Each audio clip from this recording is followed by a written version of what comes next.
Hey, there is something very exciting going on right now in the world of real estate. Over the last 10 years, there has been an incredible increase in the attention of the sector. More and more people are taking money out of the stock market and putting it in their own control. But what most investors need right now is a due diligence checklist that they can use before making their final decision. And that is exactly what I created with my ebook, 111 Questions Investors Should Be Asking.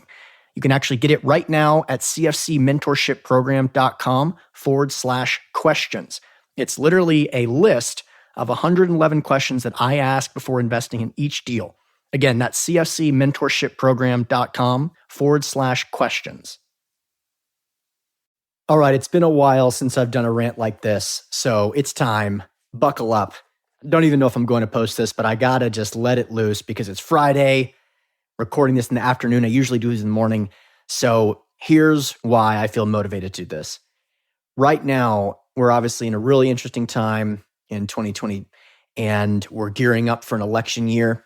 And as the rhetoric and as the propaganda increases and increases, and everyone is just on edge, and everything people post on social media and see in the news is becoming more and more agitating for those that are really invested in the political realm especially, it can be very challenging. And it just is so clear to me that I've got to get this message out that capitalism is the way.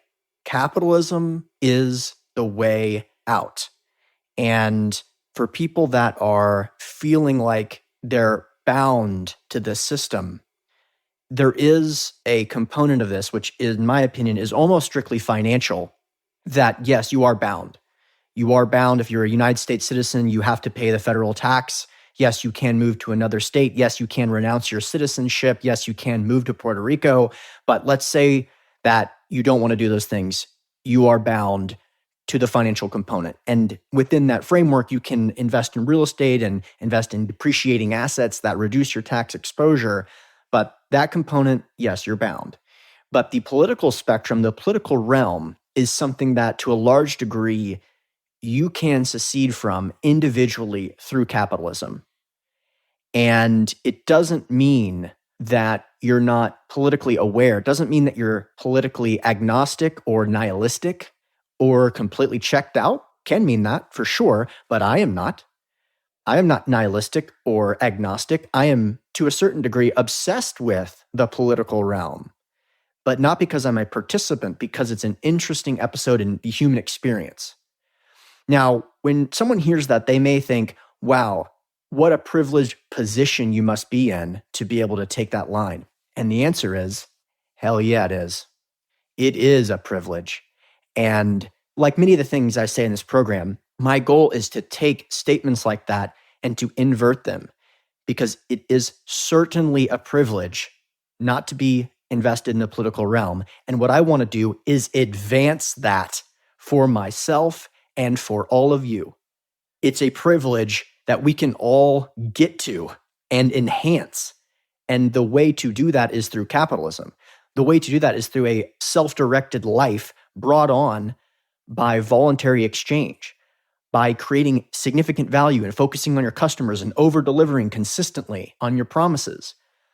And what's heartbreaking to me, and something that actually does impact me, is to see what has happened in the world of education and the government schools particularly, where they've done something that it's just an experiment of how fragile human beings are. I'll put it this way. There are rooms that I have gone into that I have paid upwards of $10,000 to be in the room. There are high-ticket coaching programs and masterminds that I have been a part of that have helped me significantly throughout my career. And in those rooms, even if you're paying $10,000 or $20,000 or even more, the first and most important step is to pull back some of the false beliefs about your own limitations. Even in those rooms filled with high achievers that have achieved amazing things, even in those rooms, a big piece is, wow, I was making $100,000 a year. There's no reason I can't make $250,000. And then in the other rooms, it's, okay, I was making $250,000, but why can't I make 2.5? And then there's another room where it's, okay, I thought I was stuck at 2.5, but what about 200 million? So at those high levels, because the nature of being a human being is about pulling back those limiting beliefs. The challenge, though, is that those are with people that already tapped into that resource. It's just the human experience lends itself to those limiting beliefs being a major contributing factor to people not experiencing their full potential. So, what do you think happens if you have a whole society or segments of the whole society that are constantly taught that they cannot succeed or that there are massive, unovercomable hurdles in front of them that will prohibit their success constantly, especially through the entire and most important formidable years of their lives? I recently got a puppy. It's amazing. One of the interesting things about getting a puppy is that you have to socialize them at the right time in terms of how old they are. It's so important that the number one most dangerous thing you can do when you get a new dog is not to not get their vaccines or expose them to other dogs when they don't have their vaccines. It's to not socialize them because they have a window where their mind is fungible. Same thing is true for human beings, particularly from the time of 2 to 7. I think 80% of your personality is formed by the age 5 or something like that. So if you imagine getting into a system or being surrounded by people that are telling you that you have massive unovercomable hurdles in front of you where you can't achieve something, that's going to significantly impact these people's perspective on where their ceiling is. And that's true at that level. And it's so true that it's true even at the highest of levels, people that are really struggling to, quote, make it to $200 million. And what's challenging about this and why it's heartbreaking to me is that we've had so many interviews in this program, hundreds of some of the titans of industry in the real estate sector, which is a very lucrative sector, obviously. And you hear when they give guidance to the listener base, they give information and advice that is antithetic to that worldview.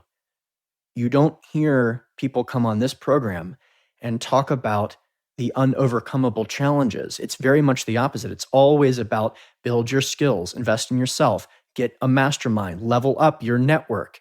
And it's also about if you ever find yourself surrounded by people that are telling you that you can't make something of yourself or that you're owed something from someone else, run as fast as you can.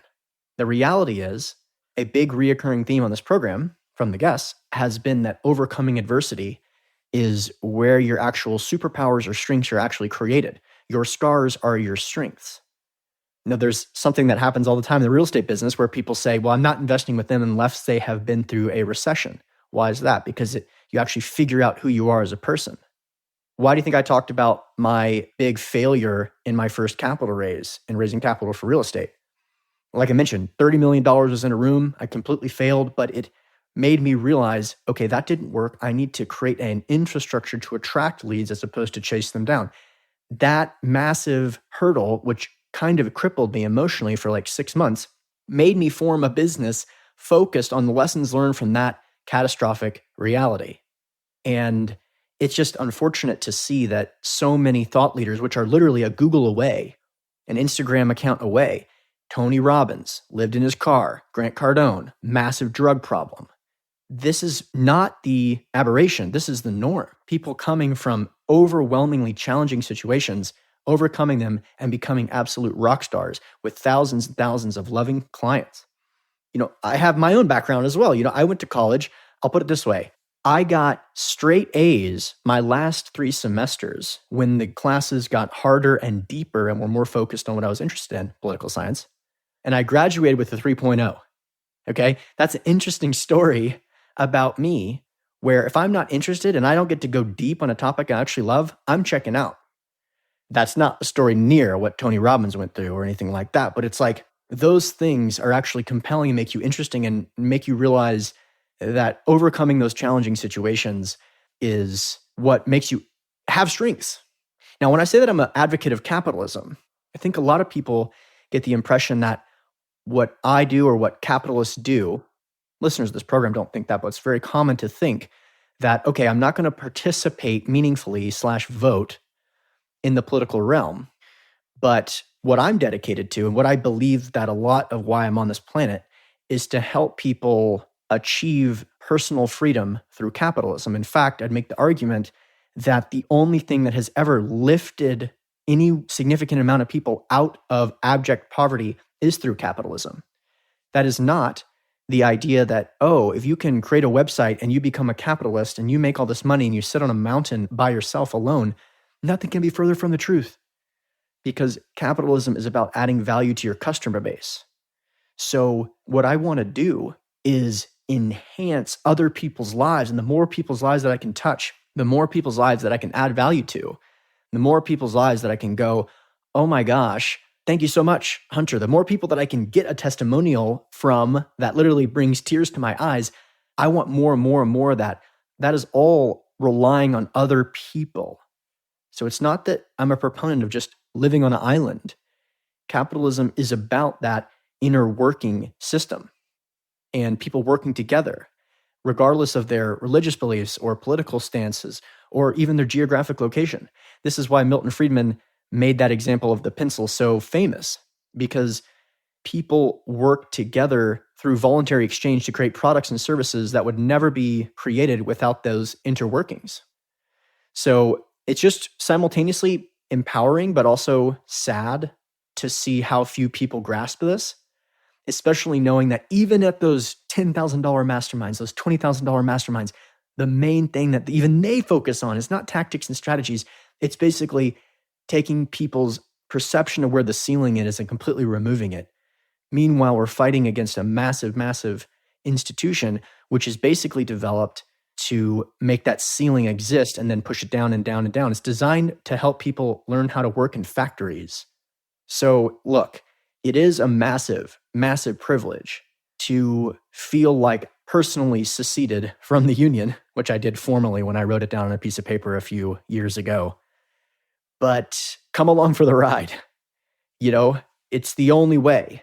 The only way is through personal freedom, a self-directed life, through capitalism. And there's so many people out there that are just that realization away from realizing their own personal, self-directed, freedom-based life. The realization, of course, is just that the ceiling doesn't exist. And that if someone else has accomplished amazing things, so can you. And so what I'm going to do, instead of focusing on the political realm, which I feel my time is not best suited for, I'm going to do everything that I can to encourage just one more person to have that realization. All right, listeners, you know the routine. This show is all about learning, making wise investments, and protecting and growing your capital. So if you're interested in these topics, make sure to hit the subscribe button. Of course, if you've already enjoyed a couple of great episodes, don't be shy, leave a review. It really helps the show's visibility. And lastly, if you're an accredited investor and you're interested in learning more about our investment opportunities, the types of deals that I personally invest in, go to asymcapital.com. That's ASYMcapital.com. Thanks a lot.